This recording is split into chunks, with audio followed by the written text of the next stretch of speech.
apa tuh? Es krim. Karena langsung itu putihnya dulu.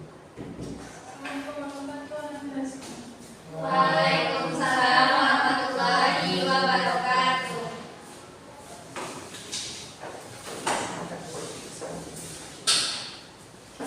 Anda, apa kabar semuanya? Apakah sehat? Alhamdulillah sehat dulu. Baiklah, apakah sebelum kita memulai pembelajaran pada siang hari ini, dulu kita kepada ketua kelas untuk memimpin doa dan membaca ayat Allah. Baik, doa mulai. Amin. Baik, sebelum kita mulai pembelajaran, silakan dilihat terlebih dahulu di sekitarnya apakah ada sampah. Sudah? Sudah, Bu. Ibu sebelumnya akan mengambil presentasi terlebih dahulu. Apakah ada yang tidak hadir pada hari ini? Ada Bu. Siapa? Yuria. Keterangannya? Yuria Bu. Karena kejebak hujan. Nah, baiklah. Langsung saja kita mulai pembelajaran kita pada siang hari ini. Sebelumnya, Ibu mau tanya terlebih dahulu, apakah objek mata pelajaran kita pada siang hari ini? Pada anak rumah ya bisa. Sifat koordinatif larutan. Baik, terima kasih. Izin masuk ya. Udah ada objeknya Anda? Sudah. Ya. Sebelum kita masuk nih ke materi sifat koordinatif larutan, di minggu lalu kita mempelajari tentang apa? Pada Anda hadiah? Elektrokimia. Ada yang tahu apa itu elektrokimia? Pada Anda hadiah bisa. Jadi elektrokimia itu terbagi dua, yaitu sel pengolahan dan sel elektrolisis. Nah, jadi pada sel elektrolisis itu di mana reaksi kimia yang menghasilkan energi listrik, sedangkan sel pengolahan itu dari energi listrik menjadi energi kimia. Oke, terima kasih ya. Nah, baiklah karena Anda sudah tahu semuanya tentang pembelajaran kita minggu lalu, langsung saja kita masuk pada pembelajaran hari ini tentang sifat koordinatif larutan. Nah, sebelum Ibu menjelaskan tentang sifat koordinatif larutan, Ibu akan memberikan LKPD kepada Anda semuanya.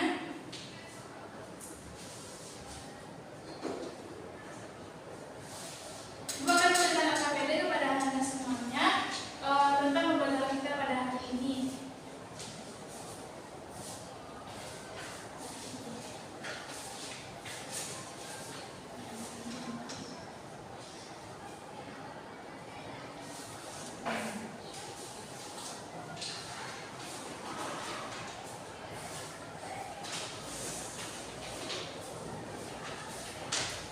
Nah, sebelum Anda semuanya menjawab pertanyaan-pertanyaan yang ada di LKPD,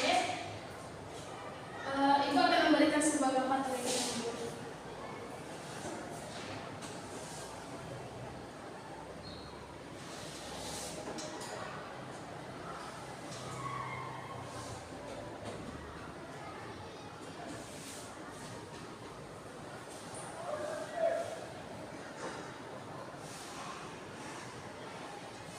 Nah, apakah Anda tahu apa yang dimodelkan di PPT? Pada negara mana silakan? Gambar yang ada di PPT itu ada es krim. Ada SP. Nah, siapa yang suka SP di sini? Tidak Bu. Anda lama tidak suka SP. Tetapi kan rata-rata anak-anak di sini kan suka sekali es krim yang apalagi di cuaca yang sangat panas.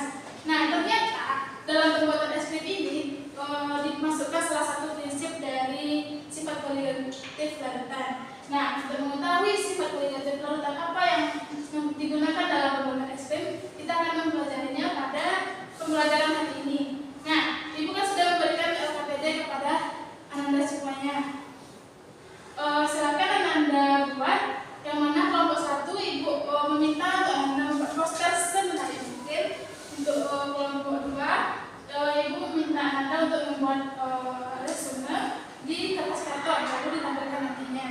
Nah, untuk kelompok 3 Ibu meminta kepada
dijelaskan.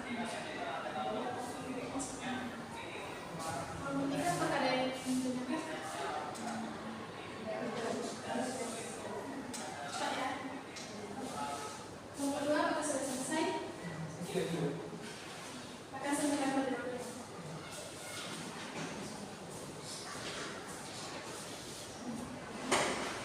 Apakah sudah selesai semuanya, Nanda? Sudah, Bu. Nah, langsung saja kita masuk ke dalam sesi presentasi. Yang pertama akan dipresentasikan oleh kelompok 1 kepada kelompok 1 di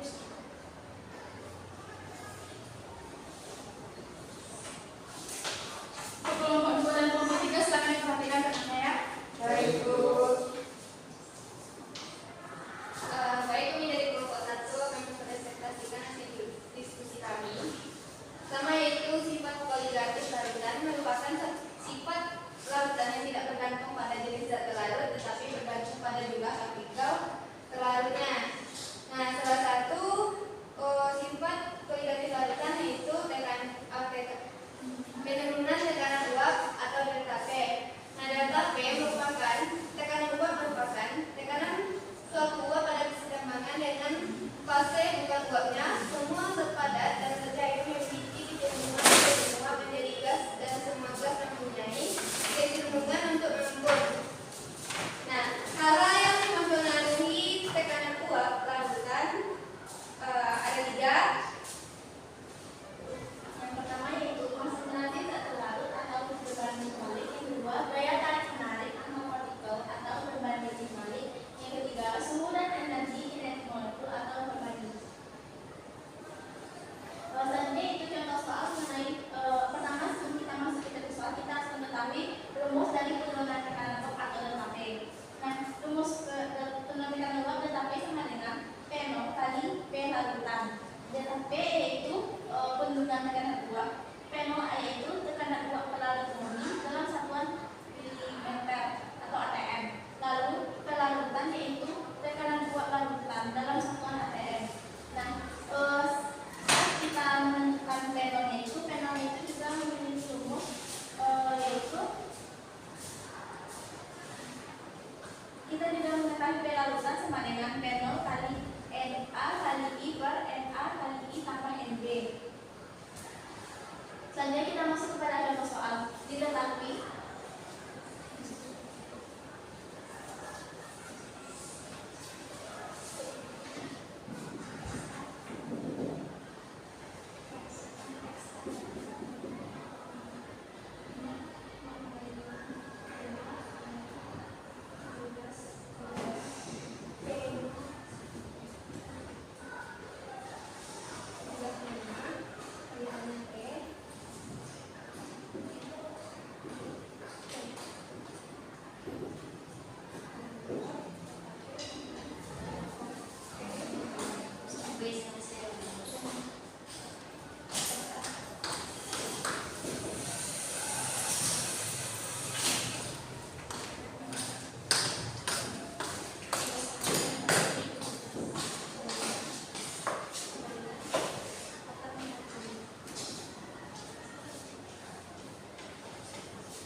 diskusi dari kelompok kami.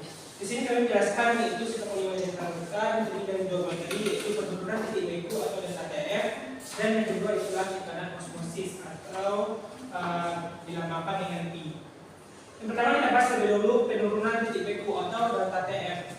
Titik beku merupakan titik di mana tekanan uap larutan sama dengan uap padat. Penurunan titik beku merupakan larutannya pada P konstan atau hasil kali dan molaritas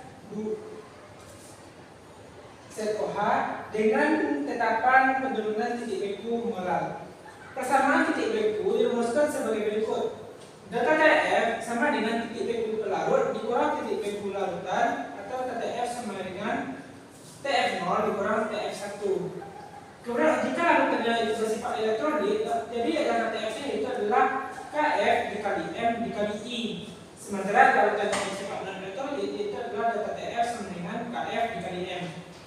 Untuk itu soalnya akan dijelaskan di depan.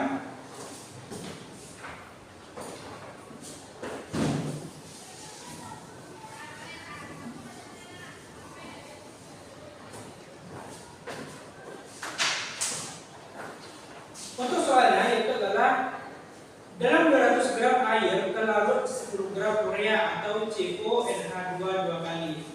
Jika MR urea 60, maka KF air 1,8 derajat Celcius M-1. Hitunglah titik beku larutan tersebut.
Baik, di sini dapat diketahui bahwasanya massa dari urea itu tadinya itu adalah 10 gram, kemudian itu ini bukan gram ya, tapi 10 gram. Kemudian ada diketahui ya air itu adalah 200 gram, kemudian ada KF itu 1,86 cm per satu dan MR-nya yaitu dari urea itu adalah 60 gram per mol. Nah, di sini kita ditanya itu adalah berapa titik beku dari larutan. Itu dapat kita rumuskan, itu adalah data TFL, itu adalah M dengan larutan, itu adalah M dikali KF. Semuanya saja, yaitu adalah massa dibagi MR dikali 1000 per P dikali 1,8 cm M4 1.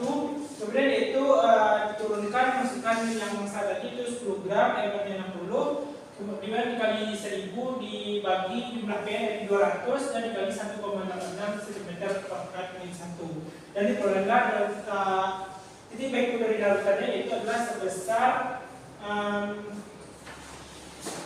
delta TF-nya itu adalah sebesar 1,55 derajat Celcius. Nah, selanjutnya yaitu adalah kita cari berapa delta TF dari larutan titik beku dari larutan itu delta TF-nya itu adalah sama dengan delta TF0 dikurang delta TF larutan tidak kita menggunakan fungsi ini. Kemudian delta TF-nya tadi 1,55 derajat Celcius. Kemudian delta TF0-nya itu adalah sama dengan 0 dan untuk delta TF larutannya itu kita cari. Kemudian kita masukkan jadi sudah 0 dan yang delta TF-nya dipindahkan dikurangi dengan delta TF0 sehingga didapatlah delta TF larutan itu sebesar 1,50 derajat Celcius. Untuk selanjutnya akan dijelaskan oleh teman saya Rizky. Baik, selanjutnya itu adalah tekanan osmosis. Tekanan osmosis itu adalah tekanan yang diberikan pada larutan dan dapat menghentikan perpindahan molekul pelarut ke dalam larutan melalui membran semi permeabel. Nah, tekanan osmosis dirumuskan sebagai berikut. Larutan elektrolit, kalau dia larutan elektrolit itu rumusnya adalah I sama dengan M kali R kali T kali I. Kalau dia larutan non elektrolit itu rumusnya adalah M dikali R dikali T. Nah, itu contoh persoalannya.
dia warna 2 hingga volumenya 1 mili. Dengan R itu 1 dan hitung besar tekanan osmotiknya. Jadi berdasarkan soal tersebut diketahui bahwa M-nya ini adalah 1,3 gram, volumenya 100 mili. Itu kalau kita ubah menjadi liter 0,1 liter, MR-nya 100 1 gram per mol. Dengan R 0,082 liter R 0,1 K/1. Nah, liternya itu adalah IP-nya atau tekanan osmotik. Yang pertama seperti yang dijelaskan tadi, dirubah dulu ini M-nya itu dalam bentuk mol, didapatkan 0,1 mol. Kemudian baru kita masukkan dalam soal rumus M sama dengan M dikali N dikali T kali I. Kenapa kali I? Karena dalam soal tersebut itu merupakan senyawa elektrolit. Jadi dimasukkan ke dalam rumus 0,1 mol dikali 0,82 dikali 310 dan dikali 1 ditambah 3 plus 1 dikali 1 didapatkan hasilnya 7,626 ATM. Baik, terima kasih kepada kelompok 2. Apakah ada dari dan kelompok 1 dan kelompok 3 yang bertanya kepada kelompok 2? Tidak. Baik, terima kasih kepada kelompok 2. Dipersilakan untuk kembali dan kita beri aplaus. Selanjutnya dipersilakan kepada kelompok 3 untuk mempresentasikan hasilnya.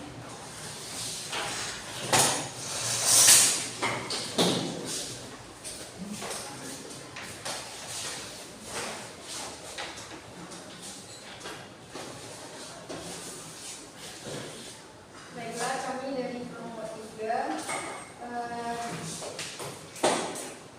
mengenai titik didih. Titik didih merupakan titik di mana larutan mendidih dan terjadi pada saat tekanan uap larutan sama dengan tekanan udara luar. Kemudian kenaikan titik didih merupakan hasil dari molaritas zat dengan tetapan kenaikan titik didih molar.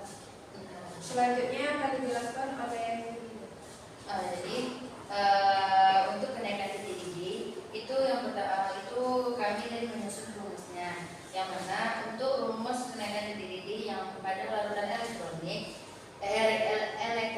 yang mana delta TB sama dengan KB dikali M dikali I. Nah, untuk larutan non elektrolitnya yang akan dijelaskan oleh Syafika. untuk larutan elektrolit rumusnya itu delta TB sama dengan KB dikali M, di mana delta TB itu merupakan kenaikan titik didih molarnya, sedangkan KB itu merupakan tetapan kenaikan titik didih molar. M merupakan molaritasnya dan I merupakan faktor Van Hoff. Untuk contoh soal akan dijelaskan oleh untuk soalnya diketahui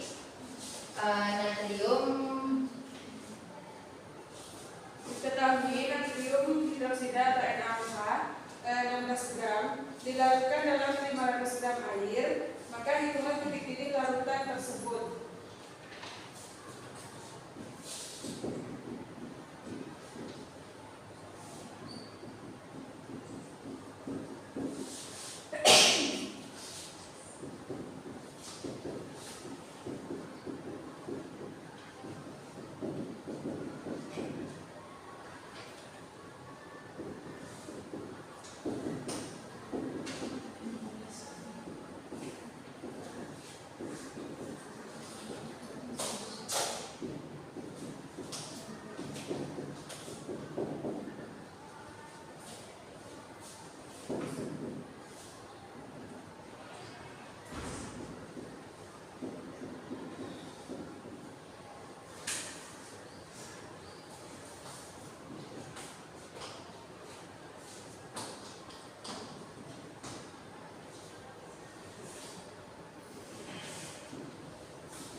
Celcius ditambah delta TB didapatkan hasilnya 100,0416 derajat Celcius.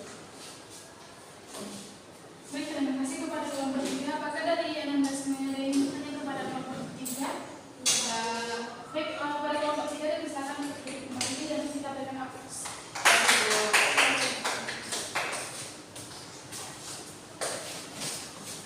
Nah,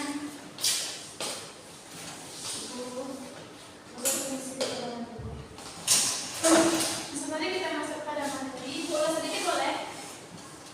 Boleh, Bu. Siapa yang tahu apa itu sifat kualitatif larutan? Pada Nadia, silakan. Sifat kualitatif larutan adalah sifat yang larutannya itu tidak tergantung pada jenis larutannya, tetapi pada jumlah partikel zat terlarutnya. Baik, terima kasih. Apakah ada yang menambahkan? Sama Bu. Nah, betul ya yang dikatakan oleh saudari Ananda Fadiah tadi. Jikalau sifat kualitatif larutan tersebut adalah sifat larutan yang tidak bergantung pada jumlah partikel, yang bergantung pada jumlah partikel zat terlarutnya. Ada yang tahu jenis-jenis dari sifat kualitatif larutan itu apa saja? Bernanda Rahman. Baik, Bu. Yang pertama itu kenaikan titik didih, yang kedua penurunan titik beku, ketiga penurunan titik uap dan tekanan osmotik. Baik, terima kasih kepada Ananda Rahman. Dalam sifat kualitatif larutan ini kita mempelajari 4 jenis yang terdapat di dalamnya, yaitu yang pertama adalah penurunan tekanan uap atau delta P. Ada yang tahu apa itu penurunan tekanan uap?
kepada Nanda Fathia.